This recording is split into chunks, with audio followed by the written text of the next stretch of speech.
Assalamualaikum warahmatullahi wabarakatuh. Wassalatu wassalamu ala Rasulillah Sayyidina wa Maulana Muhammad sallallahu alaihi wasallam wa ala alihi washabihi ajma'in. Amma ba'd.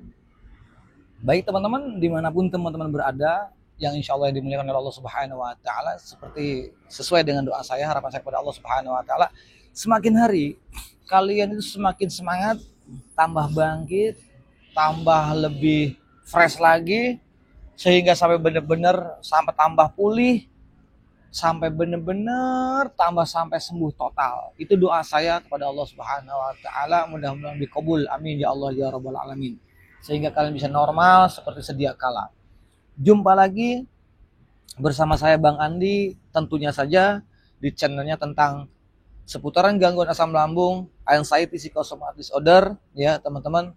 Terus untuk video tentang motivasi dan edukasi seputaran gangguan asam lambung dan anxiety psychosomatic disorder, tentunya saja di channelnya Kang Sunandi teman-teman. Nah baik teman-teman, begini teman-teman, kami ingin mengedukasi, memberikan motivasi tentang seputaran gangguan asam lambung dan anxiety psychosomatic disorder. Sekali lagi, saya ini bukan ahli obat, ahli herbal, apalagi dokter, bukan. Kami memberikan edukasi dan motivasi sesuai dengan pengalaman-pengalaman saya, dan kami akan memberikan tips buat kalian semua agar kalian itu benar-benar bertambah baik, bertambah semangat, bertambah bangkit sampai benar-benar sembuh sehingga pulih total. Itu harapan saya. Amin ya Allah ya rabbal alamin. Dan kalian itu pasti bisa sembuh, pasti. Nah, untuk tema kali ini teman-teman, kami ingin menjawab pertanyaan-pertanyaan kalian yang lewat di dalam komentar-komentar saya. Terutama untuk Muhammad Tabin. Beliau bertanya kepada saya tentang seluruh sensasi, bentuknya seluruh sensasi, apapun sensasinya. Dan sebelum kami menjawab pertanyaan-pertanyaan ini, teman-teman yang baru bergabung di channel saya, jangan lupa yang belum subscribe terlebih dahulu, karena buat saya pribadi itu subscribe sangat penting. Kenapa? Agar video-video saya itu bisa berkembang dengan baik. Kalau sudah berkembang dengan baik, tentunya saja itu bisa menambah semangat saya untuk selalu bikin video tentang seputaran gangguan asam lambung dan anxiety psychosomatic disorder. Dan jangan lupa juga tombol notifikasinya agar kalian itu tidak ketinggalan video-video terbaru dari saya teman-teman. Nah, untuk itu teman-teman, kita kembali lagi teman-teman ya, untuk seputaran gangguan asam lambung dan anxiety psychosomatic disorder, yaitu pertanyaan daripada Muhammad Tabin. Kang, sensasi setiap hari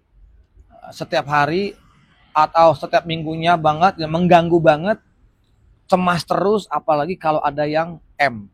Ya, ini lebih dominan bagi orang-orang yang terkena anxiety disorder. Itu jangankan mendengar berita M, ya. Dengar suara burung, dengar suara ambulan, apalagi orang berbicara tentang penyakit, itu kita langsung trigger. Kenapa bisa seperti itu, teman-teman? Karena begini, teman-teman. Kita sadari, kita berpikir rasional.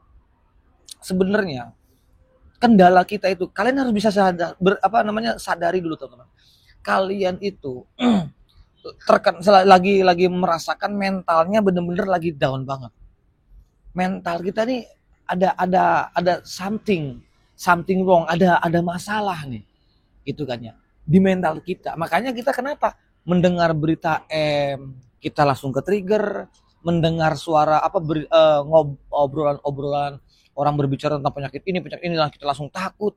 Jadi seolah-olah orang yang terkena anxiety disorder itu seolah-olah dia mempunyai skenario sendiri. Dia seolah-olah punya peran di dalam cerita itu, punya peran di dalam suara ambulan, punya peran di dalam suara burung, punya peran lagi di seolah-olah di berita-berita M. Selalu mengkait-kaitkan tentang orang anxiety dengan kejadian dengan berita-berita hal-hal yang dikatakan buat kami yang sudah normal, buat bagi orang-orang normal itu sesuatu hal yang gak penting. Tapi untuk lepas daripada zona anxiety disorder itu dikatakan memang butuh proses, kawan. Tapi bukan berarti tidak bisa sembuh, itu pasti sembuh. Lalu bagaimana? Wajar, itu sudah menjadi ciri khas daripada anxiety psychosomatic disorder. Jadi kalian itu nggak perlu takut khawatir cemas yang berlebihnya lagi, karena untuk penderita gangguan asam lambung dan anxiety psychosomatic disorder itu teman-teman sama sekali teman-teman, dan itu aman, tidak akan kenapa-kenapa, tidak bagaimana-gimana, tidak menjadi suatu bahaya, enggak sama sekali teman-teman. Jadi untuk para anxiety psychosomatic disorder, Kalian nggak perlu khawatir cemas yang berlebih lagi. Kalian perlu belajar untuk mengabaikan pola pikir yang negatifnya dengan cara bersosialisasi, komunikasi, interaksi, memberikan afirmasi yang positif agar si otak amigdala itu tidak merespon pada pola pikir selalu yang di dalam gini, tidak merespon kepada pikiran yang negatif. Sebetulnya teman-teman, sensasi yang kalian rasakan seperti yang takut dan sebagainya itu sadari. Orang-orang terkena anxiety disorder itu masih belum bisa untuk berpikir positif. Dia berperang dengan antara baik, buruk, sensitif, negatif. Jadi positif negatifnya masih berperang. Kata otak sebelah kanan, ini suatu ancaman, ini bahaya nih. Kalau enggak, ini nggak apa-apa, ini anxiety, ini sensasi. Tapi ini kan bisa aja begini. Wah, itu berperang. Tapi teman-teman, itu wajar. Kalian benar-benar posisi lagi antara bertahan atau melawan. Dan itu wajar bagi orang-orang terkena anxiety, itu wajar. Nah, yang perlu kita lakukan adalah carilah kesibukan. Mau telepon teman, mau pergi dari luar, beraktivitas apapun aktivitasnya, walaupun di dalam rumah. Walaupun hanya cuci piring, walaupun membersihkan kendaraan. Intinya, visi misi kita itu bagaimana caranya pikiran tenang, hati senang. Itu visi misi bagi orang-orang untuk anxiety disorder, untuk menghilangkan rasa gelisah, takut akan menderita berita M. Itu ya untuk Muhammad Tabin. Dan untuk semuanya ya, yang di peran seperti ini kadang rata-rata 90 sekian persen itu rata-rata mereka itu takut M. Takut M. Selalu dikait-kaitkan. Ini kendala kita. Seolah-olah, begini kawan, guys. Kalian jangan terlalu sibuk memikirkan takut M.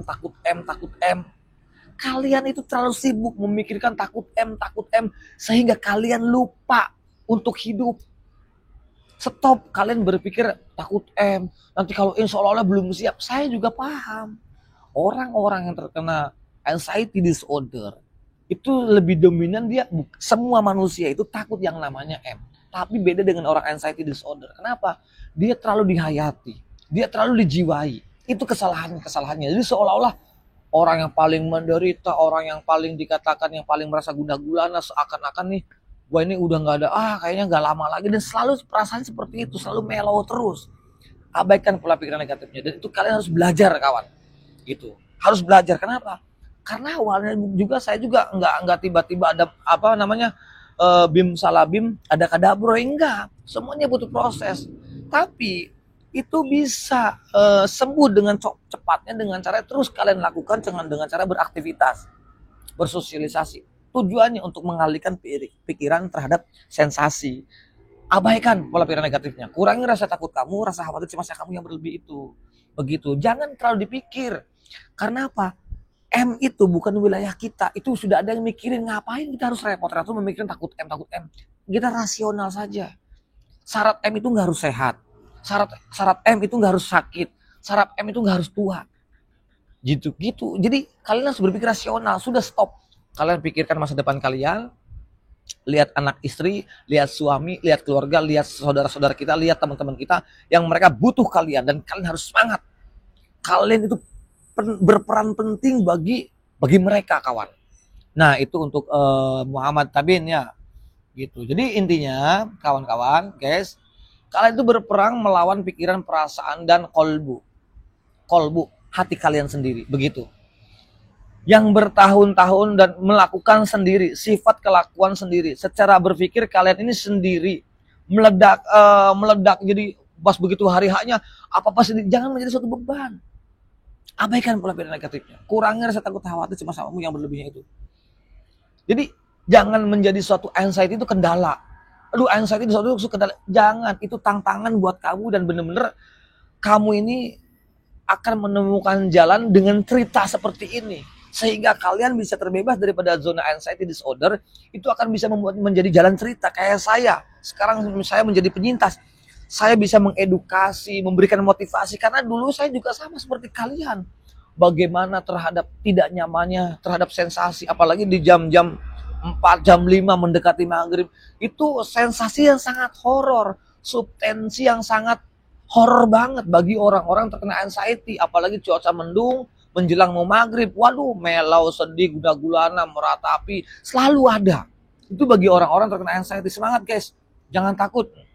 Nah terus happy Nancy, di perut belum normal, kelayangan sama dada nggak enak. Gini kawan, kenapa di perut belum normal? Di perut itu belum normal, selalu begah, gampang kembung, ulu hati mengganjal, nelen nggak bisa, jantung berdebar, tangan sama kaki juga dingin, tremor juga nggak jelas, dada juga nggak enak, kadang sakit, kadang-kadang berdebar. Nih teman-teman, itu sama sekali nggak kenapa-kenapa dan tidak akan menimbulkan gimana-gimana. Itu wajar, kamu lagi terkena panic attack. Kok bisa panic attack? Iya, karena kita ini sadari teman-teman, oh saya ini lagi kena gejala cemas, khawatir ataupun anxiety disorder. Orang-orang anxiety disorder, sensasi yang seperti itu sudah menjadikan sesuatu hal yang wajar aslinya. Sebetulnya orang normal pun sama, ketika dia terlalu over yang berlebih akan menimbulkan yang namanya stres. Sedangkan stres itu ada dari bentuk pemicunya dari ketakutan, khawatir, cemas yang berlebih. Yang disebutnya adalah hormon kortisol. Sedangkan hormon stres ataupun hormon kortisol itu sifatnya asam. Kalau sudah sifatnya asam, dia keluar rembes tuh dari dinding, akhirnya dia banyak tuh reflux. Makanya kalian tuh suka kembung, gampang begah, ulu hati mengganjal, keringat dingin nggak jelas, ulu hati juga kadang-kadang nggak enak, tenggorokan kering, kadang dada panas, terus juga tremor tangan juga, terus keringat dingin nggak jelas, kaki sama tangan juga dingin. Wajar. Kamu hanya perlu memberikan sebelum kamu memberikan afirmasi yang positif terhadap diri kalian minum air hangat 1 gelas. Terus kalian memberikan afirmasi, saya ini gak apa-apa, saya itu kuat, dan saya bisa. Ya toh kemarin pun juga saya rasanya sama. Ya toh minggu yang lalu, sebulan yang lalu, mungkin setahun yang lalu sama. Saya gak apa-apa, saya yakin ini adalah sensasi, ini anxiety, ini sama sekali tidak berbahaya. Jauhkan, saya kuat, saya bisa, dan saya pasti bisa, saya bisa, pasti. Berikan afirmasi, ini gak apa-apa, terus kalian beraktivitas. Itu cara-caranya untuk menghilangkan anxiety disorder pelan-pelan daripada pikiran-pikiran negatifnya gitu.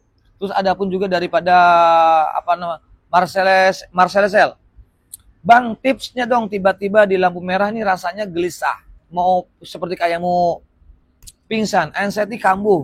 Gimana cara ngeredainnya, Kang? Begini, ketika kamu sedang berkendara ataupun mau berkendara, orang-orang yang terkena anxiety disorder, jangankan kita di jalan, sebelum jalan aja, sebelum kita berkendara aja, apa yang dipikirkan?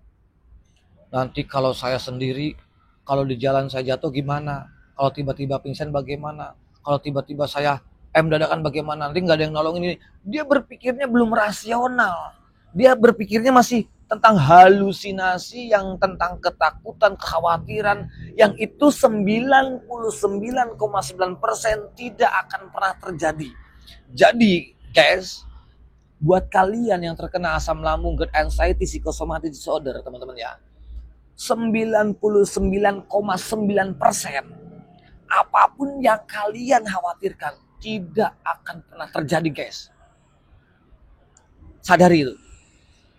Dan kalian gak perlu khawatir. Kalau kalian pengen pergi naik motor, naik mobil ya, kemana-mana, belajar untuk memaksakan diri untuk pergi dan belajar untuk mengabaikan pola pikir negatifnya. Kurangi rasa takut, khawatir, cemas yang berlebih dengan catatan satu kata: lawan rasa takut kamu, lawan rasa khawatir kamu, lawan rasa gelisah kamu, lawan rasa malasmu.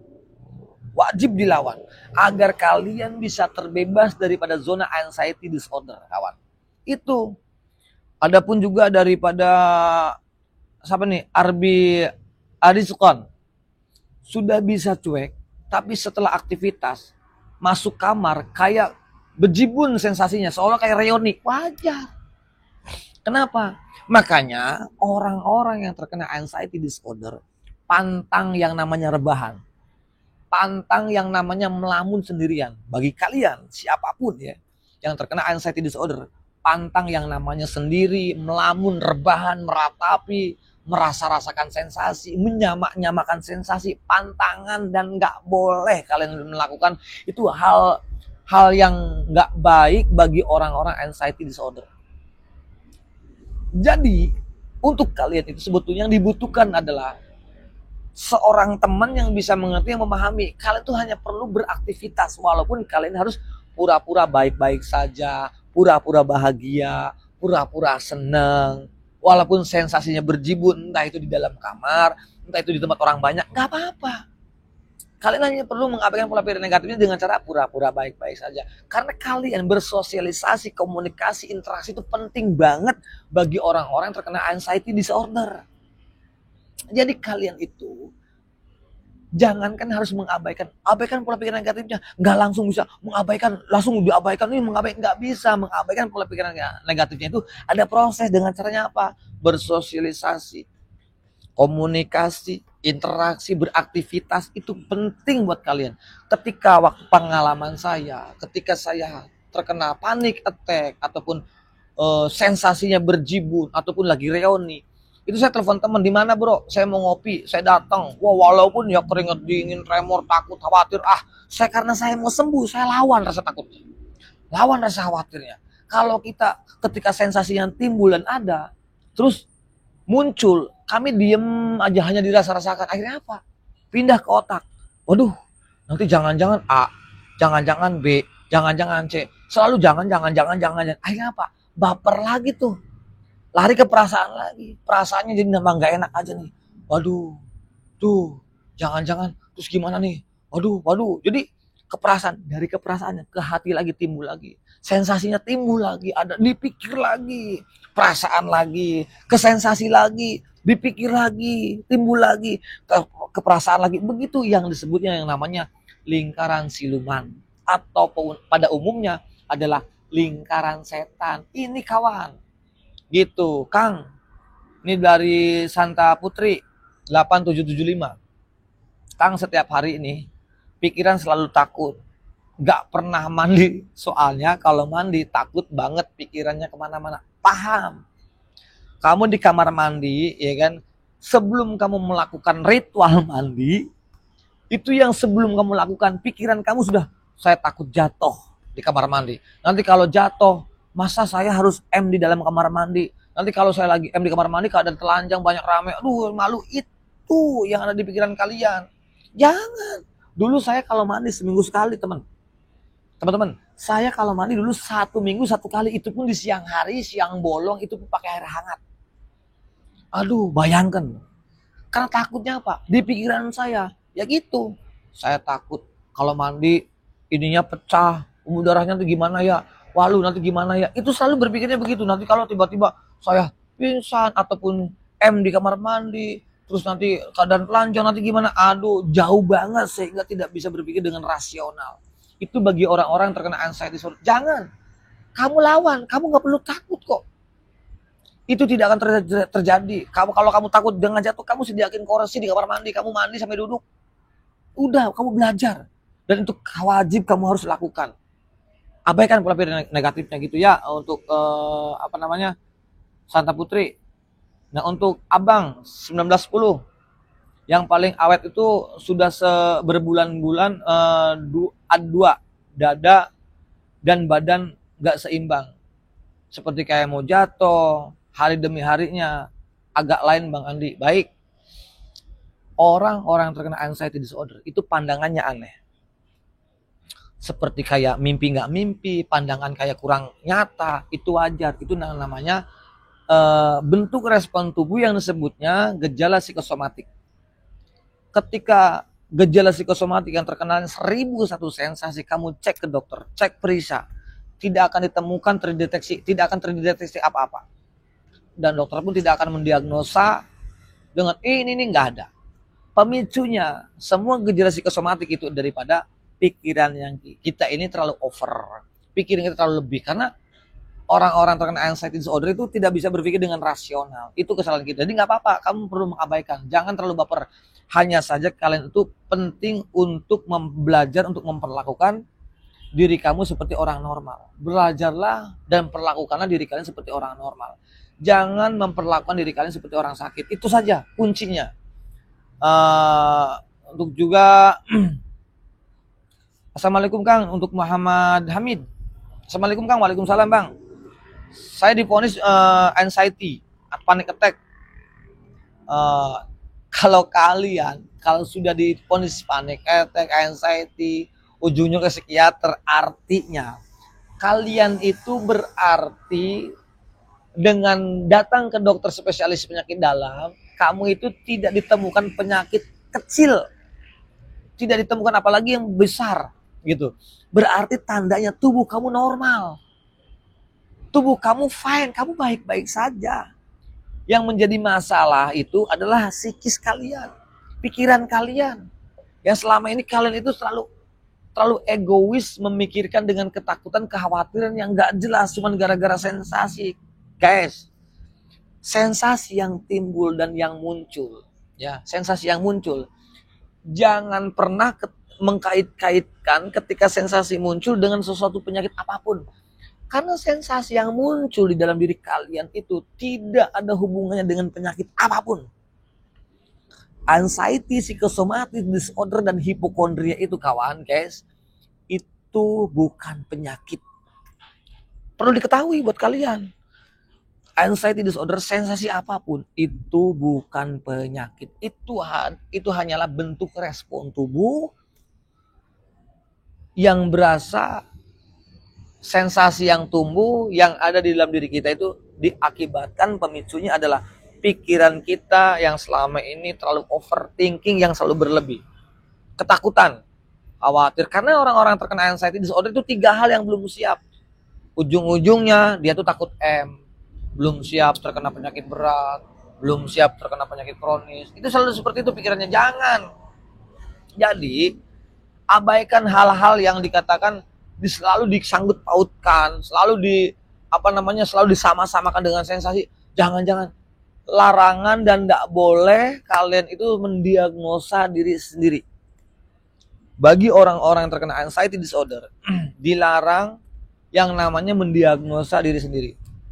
Kenapa? Kalian wajib percaya yang namanya ucapan diagnosa dokter itu. Wajib percaya buat kalian. Kenapa?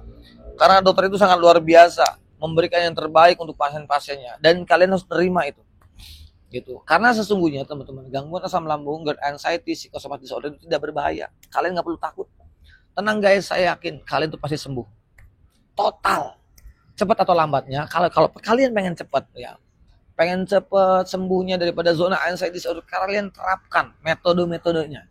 Gitu. Kalau enggak, kalian coba deh ikutin pelatihan saya besok di Subang.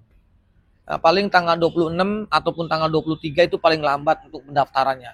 Kalian bisa latihan sama saya dalam sehari semalam, nginep di situ, nanti kamu mendapatkan metode-metodenya, terus kalian itu mendapatkan cara antisipasinya, kamu terapkan di rumah, insya Allah teman-teman. Paling cepatnya kalian tuh bisa kok, kalau kalian mau sembuh tuh pasti bisa.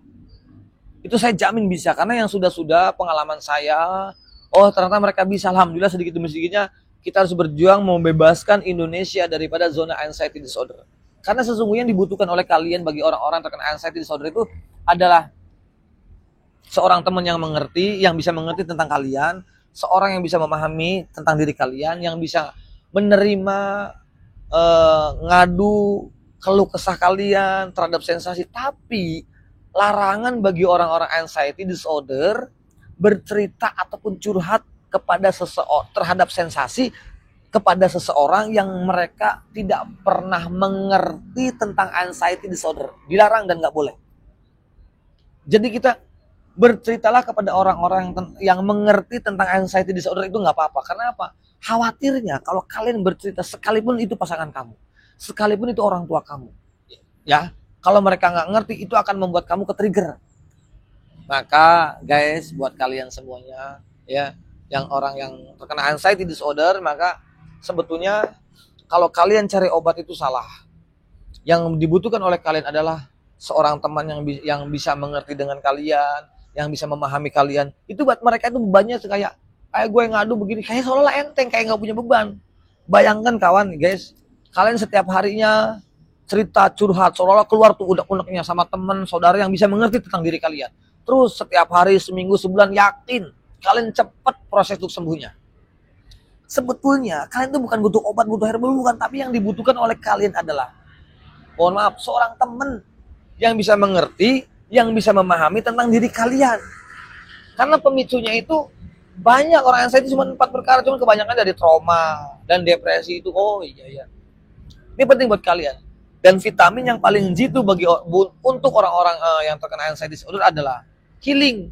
Karena targetnya itu pikiran tenang, hati senang. Itu sebetulnya. Bukan ini segala macam caranya begini, obat ini. Bukan itu bukan solusi, kawan. Jadi yang dibutuhkan oleh kalian adalah seorang teman yang bisa mengerti dan memahami kalian. Jadi guys, kalian mulai sekarang itu stop untuk berpikir negatif. Abaikan pola pikir negatifnya, kurangi rasa takut, khawatir, cemas kamu yang berlebihnya itu. Karena segala sesuatu, sehoror apapun sensasi yang timbul ya, itu tidak berbahaya. Dan jangan pernah mengkait-kaitkan dengan ini penyakit, jangan-jangan begini. Jangan suka mendiagnosa diri sendiri.